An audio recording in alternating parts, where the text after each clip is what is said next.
waxaana dhimiyay dhammaan waxyaabaha qaraar mana aan arkin wax ka qaraar badan inaad dadka u baahatid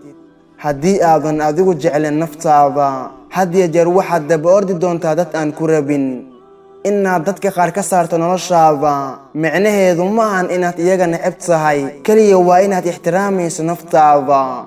markaad ku qanacdo inaad tahay qofkaad adiga tahay ee aadan qofna isgarab dhigin qof walba wuu ku ixtiraami doonaa dhaawac ka xun ma soo gaadho qofnimadaada oo aanan ahayn in lagugu jeclaado ama lagugu naco wax aadan ahayn waxa qof u horseedo guusha waa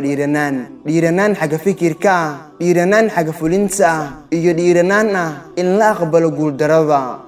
qof kastaaba wuu heli karaa waqti uu kaga fiirsado arrin ku cusub laakiin ma jiro qof heli karaa arrin uu ku degdegay waqti dib loogu soo celiyo